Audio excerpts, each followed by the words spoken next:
TCT presents Public Report, a look at the issues and events of importance to our viewing area. Now, here's your host. Well, praise the Lord and welcome to Public Report. What a privilege to have you with us today, and thank you for the opportunity of coming into your home.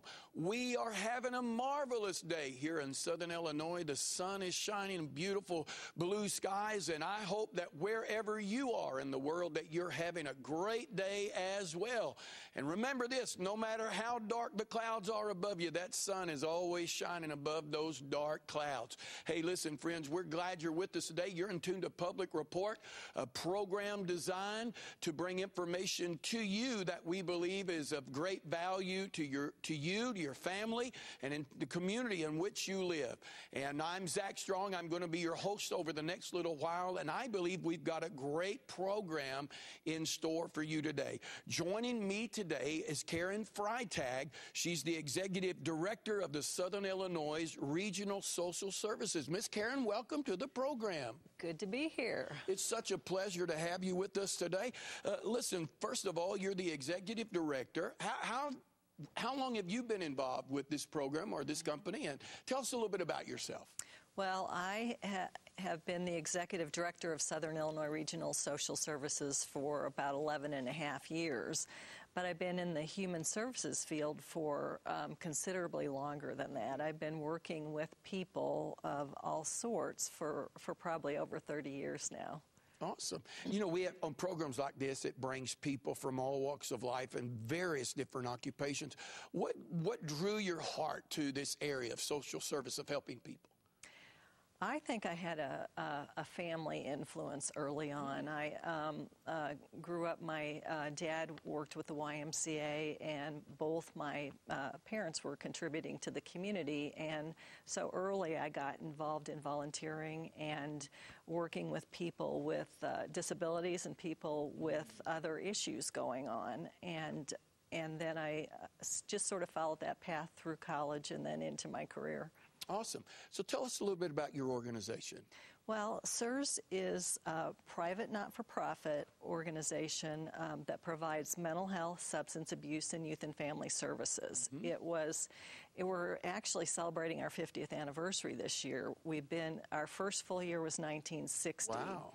But it was conceived before that by a group of citizens who just felt like there was a need for community-based services for people with mental health issues.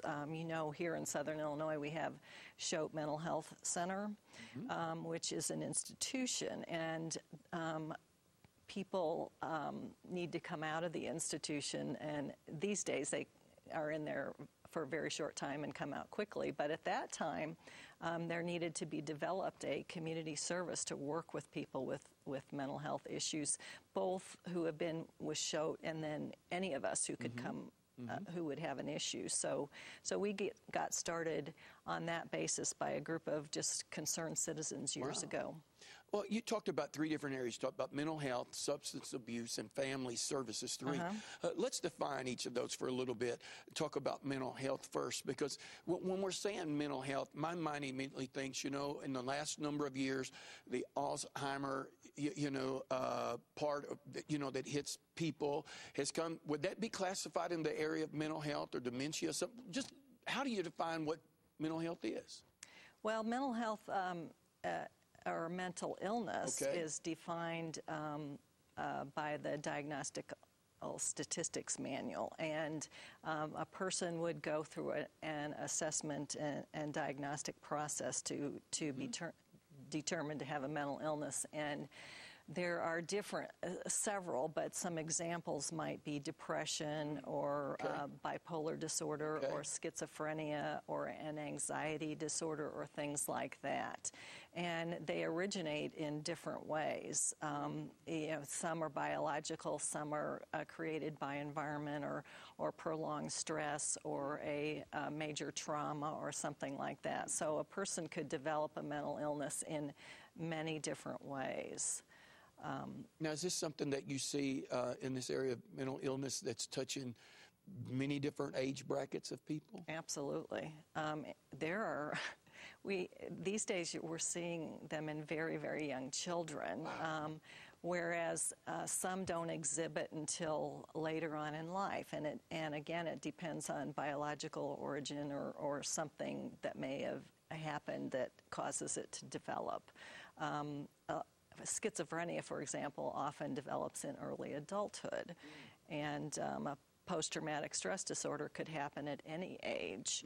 So, and the prevalence is pretty large. 1 in 4 adults experiences a mental illness within a given year, and that's pretty high.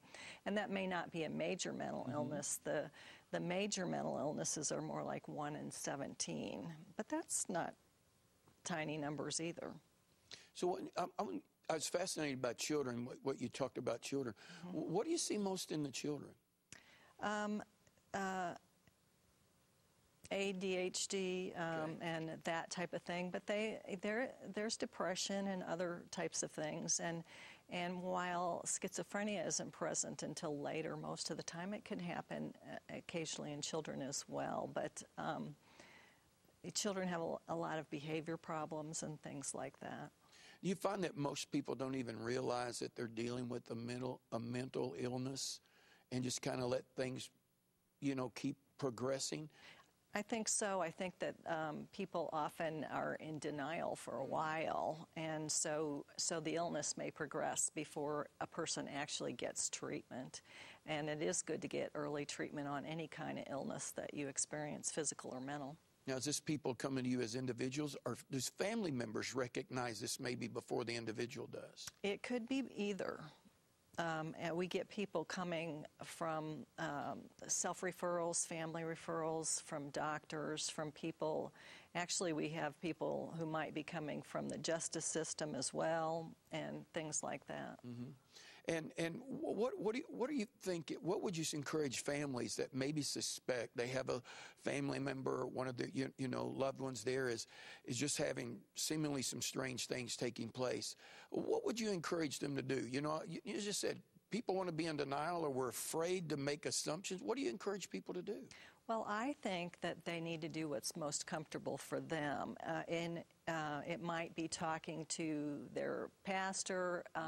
It could be their primary care physician. It might be a friend. It would be running their concerns by somebody that they really trust first, and then hopefully that, if there's some more help needed, that person can encourage them to go ahead and seek that help and go to the right place, and it will vary depending on the individual and what their needs are. Now, I know you said there could be many things that could cause mental illness issues. Do you see across, I don't know if these statistics would be, you would have it or could even answer it, but do you see in various different places different problems in this area that would be escalated in one area of the country or one area of the state versus another area? Or is it just something that's kind of equal across the board? I am not quite sure because I haven't looked at the statistics, but there is, I'd say, more equal across the board because I've seen actually a lot of national statistics as well as local statistics, and this is where you get the 1 in 4, and it could be urban, rural. It really doesn't matter. It's something that can affect anybody. Wow, amazing. Have you seen an increase of people coming into your organization? Well, in tough economic times like these, and also with veterans and things like that who've been exposed to some very stressful situations, there is definitely an increase. Wow.